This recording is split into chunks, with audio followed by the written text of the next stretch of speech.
Assalamualaikum warahmatullahi wabarakatuh.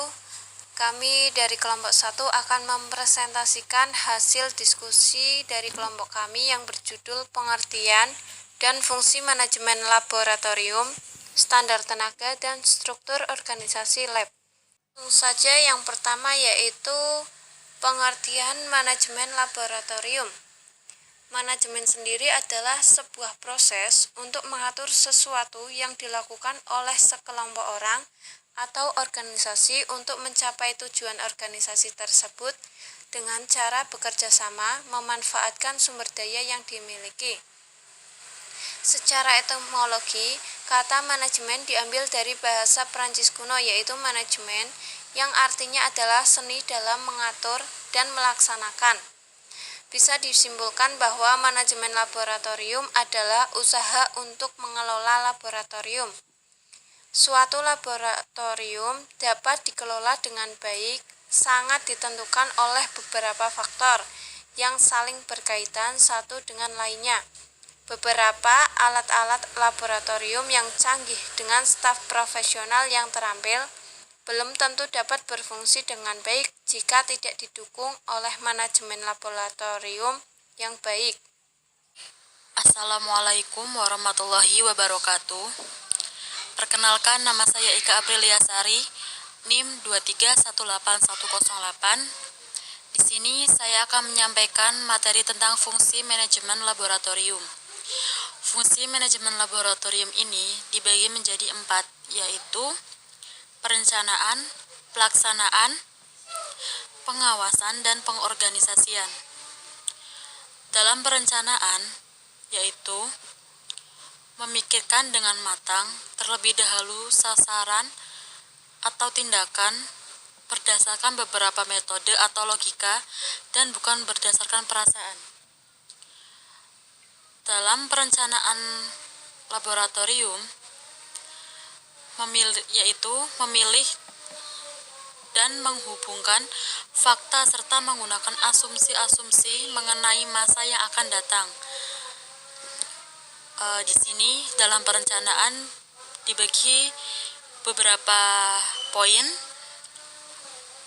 antara lain yaitu perencanaan merupakan dasar pelaksanaan aktivitas pemimpin laboratorium tidak akan mampu melaksanakan fungsi manajemen dan kepemimpinan dengan baik tanpa perencanaan yang sudah ditetapkan. Yang kedua, perencanaan merupakan alat pengawasan. Di sini maksudnya alat pengawasan tersebut upaya atau sistematis untuk menetapkan standar prestasi sesungguhnya dengan standar yang telah ditetapkan.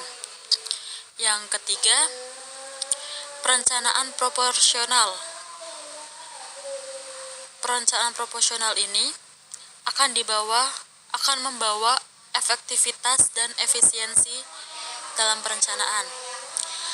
Selanjutnya yang kedua yaitu pelaksanaan. Pelaksanaan atau pergerakan yaitu dilakukan setelah sebuah organisasi memiliki perencanaan dan pengorganisasian. Dan di sini juga memiliki struktur organisasi termasuk personal sebagai pelaksana sesuai kebutuhan.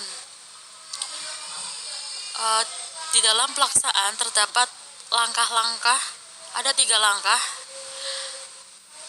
dalam pelaksanaan kegiatan laboratorium. Yang pertama yaitu awal semester sebaiknya menyusun program semester atau tahunan sesuai kegiatan lab yang ditandatangani kepala dengan tujuan penyusunan program ini adalah mengidentifikasi kebutuhan alat atau bahan. Yang B, setiap melaksanakan praktikum sebaiknya mengisi format permintaan atau peminjaman alat dan bahan. Lalu yang C, setelah kegiatan lab selesai sebaiknya mengisi buku harian untuk mengetahui kejadian-kejadian. Selanjutnya yang ketiga, pengawasan yang sering disebut dengan supervisi dan ditentukan oleh apa yang telah dilakukan, yaitu evaluasi terhadap tindakan dan bila perlu menggunakan pengukuran atau koreksi, sehingga rencana kegiatan pengawasan yang dilakukan oleh pengelola laboratorium.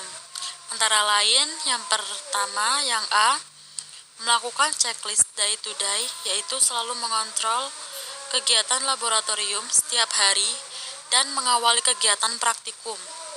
Yang B, memonitor penataan barang-barang laboratorium. Yang C, melakukan pengecekan penerimaan peserta penelitian di laboratorium. Dan yang D, melakukan konseling dengan sesama pengelola laboratorium. Selanjutnya yang keempat, pengorganisasian.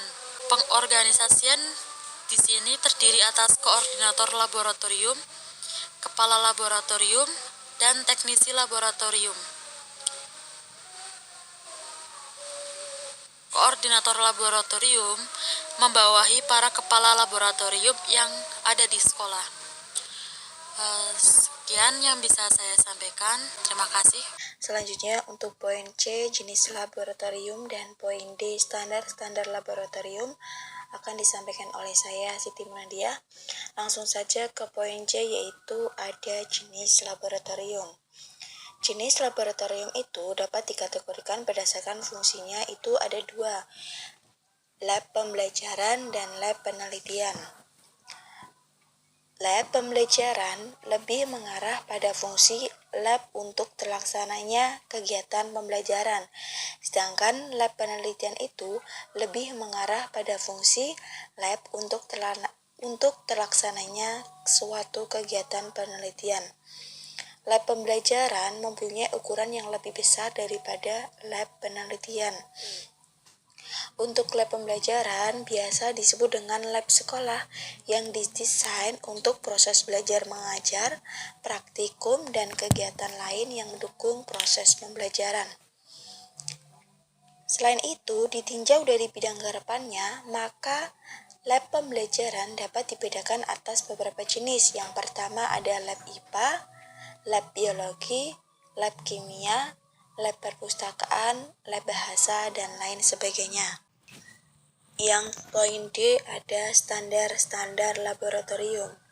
Desain suatu laboratorium harus memenuhi 3 syarat, yaitu yang pertama, kesehatan dan keamanan kerja, yang kedua, rasa nyaman, dan yang terakhir, efisien energi. Suatu laboratorium itu harus mempunyai standar-standar yang harus diterapkan dan tentunya harus diperhatikan. Yang pertama ada ukuran laboratorium. Ruang lab itu sebaiknya berbentuk persegi 4 atau yang mendekati dengan ukuran tertentu dengan rasio perbandingan panjang dan lebar antara 1:0,8 atau 1:1,1. Ruang lab itu sebaiknya tidak memiliki pilar atau tiang di tengahnya.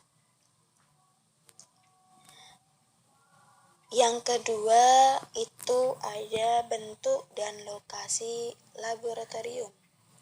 Lokasi lab sangat disarankan untuk berdekatan satu dengan yang lain, sehingga memudahkan untuk administrasi dan pengelolaannya. Yang terakhir itu ada ruang persiapan. Ruang persiapan sangat dianjurkan memiliki ukuran yang memadai sebagai tempat menyiapkan praktikum dan menyimpan alat dan bahan. Nama saya Ina Hoirina Yuliawati, NIM 2318138. Di sini saya akan memaparkan materi tentang standar tenaga laboratorium. Yang pertama yaitu ada pasal standar tenaga laboratorium. Pasal 1 berbunyi, A. Standar tenaga laboratorium sekolah atau madrasah mencakup kepala laboratorium sekolah atau madrasah, teknisi laboratorium sekolah atau madrasah, dan labora sekolah atau madrasah. Kemudian yang poin B, untuk dapat diangkat sebagai tenaga laboratorium sekolah atau madrasah, seseorang wajib memenuhi syarat standar laboratorium sekolah atau madrasah yang berlaku secara nasional. Kemudian yang C, standar tenaga laboratorium sekolah atau madrasah sebagaimana yang dimaksud pada ayat 1 tercantum dalam lampiran peraturan menteri ini. Kemudian yang pasal 2, penyelenggara sekolah atau madrasah wajib menerapkan standar tenaga laboratorium sekolah atau madrasah sebagaimana diatur dalam peraturan menteri ini selambat-lambatnya 5 tahun setelah menteri ini ditetapkan. Kemudian pasal 3 berbunyi, peraturan menteri ini mulai berlaku pada tanggal ditetapkan. Kemudian yang poin B ada kualifikasi. Yang pertama ada kepala laboratorium sekolah atau madrasah. Yang poin A jalur guru. Persyaratannya yaitu pendidikan minimal S1. Yang kedua, berpengalaman minimal 1 tahun sebagai pengelola praktikum. 3, memiliki sertifikat kepala laboratorium sekolah atau madrasah dari perguruan tinggi atau lembaga lain yang ditetapkan oleh pemerintah. Kemudian yang B yaitu jalur laboran atau teknisi. Persyaratannya yaitu pendidikan minimal D3, kemudian berpengalaman 5 tahun sebagai laboran atau teknisi, memiliki sertifikat kepala laboratorium sekolah atau madrasah dari perguruan tinggi atau lembaga lain yang ditetapkan oleh pemerintah. Yang kedua yaitu ada teknisi laboratorium sekolah atau madrasah.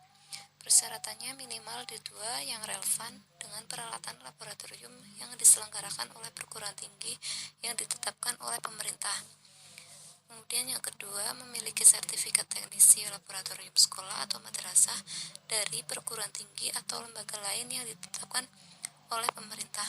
3. Laboratorium sekolah atau madrasah.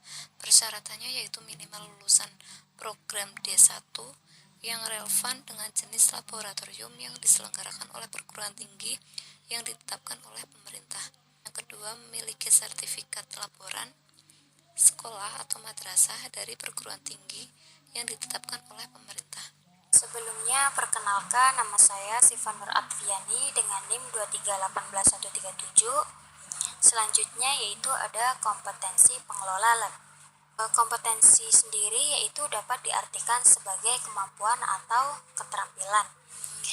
Menurut UU nomor 13 tahun 2003, pengertian kompetensi adalah kemampuan seseorang mengenal wawasan, keterampilan, atau sikap kerja yang sesuai dengan standar atau aturan yang telah ditetapkan oleh perusahaan. Pada bab kompetensi pengelola lab ada 3 poin. Pada poin kompetensi kepala laboratorium sekolah atau madrasah terdiri dari kompetensi kepribadian, kompetensi sosial, kompetensi manajerial, dan kompetensi profesional. Poin yang kedua yaitu kompetensi teknisi laboratorium sekolah atau madrasah terdiri dari kompetensi kepribadian, kompetensi sosial, kompetensi administratif, kompetensi profesional. Dan poin yang ketiga yaitu ada kompetensi laboran sekolah atau madrasah. Di antaranya ada kompetensi kepribadian, kompetensi sosial, kompetensi administratif, dan kompetensi profesional. Oke, yang selanjutnya yaitu poin yang terakhir yaitu struktur organisasi pengelola laboratorium. Nah, berikut struktur organisasi pada laboratorium, yaitu yang pertama ada kepala sekolah, yang kedua penanggung jawab laboratorium, ketiga ada teknisi laboratorium, keempat ada bagian kurikulum, kemudian yang kelima ada koordinator laboratorium fisika, laboratorium kimia, laboratorium biologi. Kemudian yang kedelapan ada guru fisika, guru kimia, dan guru biologi. Selanjutnya yang kesembilan ada bagian struktur organisasi pengelolaan laboratorium. Seperti struktur organisasi tersebut, maka beberapa nama untuk tenaga bantu di laboratorium diantaranya ada teknisi laboratorium. Yang kedua ada asisten laboratorium atau laboran. Oke, dari penjelasan semua itu, maka kami dari kelompok 1 mengucapkan terima kasih, dan bila ada pertanyaan silakan bisa ditanyakan. Kurang lebihnya mohon maaf. Wassalamualaikum warahmatullahi wabarakatuh.